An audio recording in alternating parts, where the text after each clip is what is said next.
Radical left-wing mob targeting our own Tucker Carlson. An angry group of criminal Antifa protesters showed up outside his home last night, the crowd chanting threats against him and his family. They vandalized his property. Tucker wasn't home at the time, but his wife was when the group started banging on his front door. She hid in the pantry, called 911, thinking that she was about to be a victim of a home invasion. D.C. police are now investigating the incident as a hate crime. Dana, there are a lot more details in this. Apparently, there was one protester caught mentioning a pipe bomb among the other details, and the front door being broken. Well, having known, a lot of us, all of us know Tucker, and Susie, who is one of the most wonderful women, to imagine, in your mind's eye, what it was like for her, how scary that might have been.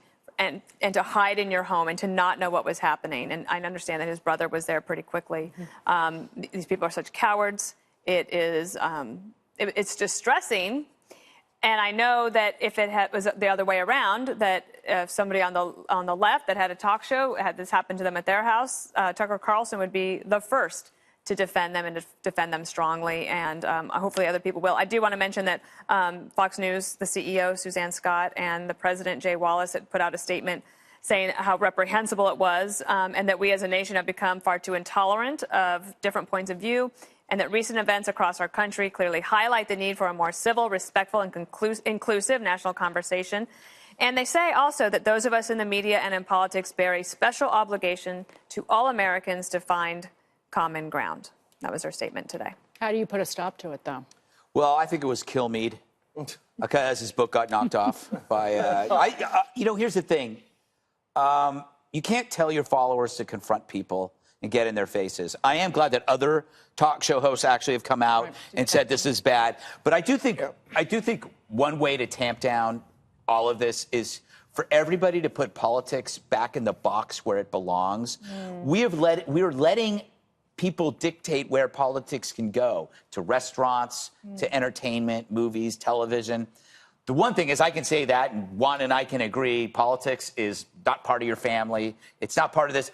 But the people in the street that were at Tucker's house, they're never going to listen to us because they don't have a life. Their life is this. Their life is antagonism. So we can say we got to tamp this down and be calm, but it's going to fall on deaf ears. Sadly. I think a lot of it is rage, and so people get incited and they decide they're going to take it in their own hands. And so even though we may be having a legitimate argument or debate here on Fox or any cable station, I think there are people who then get over themselves, overly excited, and then become threatening and think it's legitimate to go to someone's house. Well, how illegitimate, how ineffective. In fact, it has the contrary effect. I think it gives people who support whatever you don't like about what Tucker is saying, it gives them ammunition then to redouble and to feel some moral superiority to you as the protester.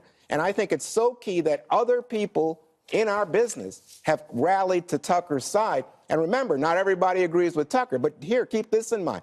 Don Lemon, someone was arrested, an Arkansas man, for dozens of threats against Don Lemon. Don Lemon and Tucker Carlson couldn't be more opposite on issues like diversity and immigration.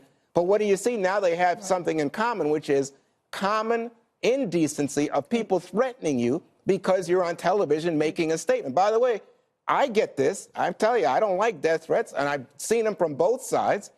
I don't like it. I don't like being trolled. I don't like being attacked. My books, my writing, I can't stand it. But I just think this is where we have gone as a country. And this moment with Tucker is a moment that we need to seriously absorb and know that this is the time to stop, especially before we get into the 2020 cycle. Well, Hillary said the resistance would stop being so uncivil once they won the House. I guess these people never got that memo. There's two things going on here. One, the state of activism in America today, there's no huge civil rights struggle. There's no draft. There's nothing that threatening going on in American society. The economy's humming.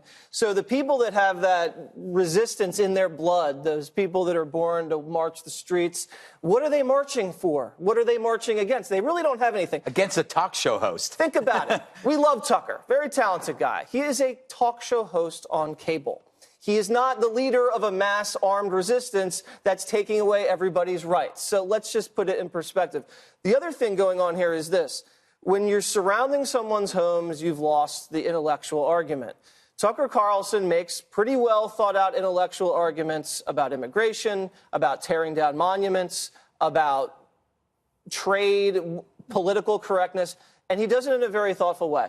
The people that disagree with him can't make that intellectual argument. So what they do, they're reduced to surrounding his house and chanting. And that is so uncivilized in this country. We don't live in the dark ages where you rush a house with a pitchfork. These people should man up, stop being such infantile. They should be people. arrested, too. And actually, if you disagree with someone, there's avenues and institutions in this country where you could get heard. Dana made the point. You arrest them, you charge them, and you throw them in prison, period. And by the way, Kilmeade, he's hosting Carlson tonight. I know. But Ooh, Tucker, do you think that was a coincidence? Tucker, to be clear, Tucker had a scheduled evening off. Yes. He's going to be calling in. So I've been told. Excellent. So you must tune in.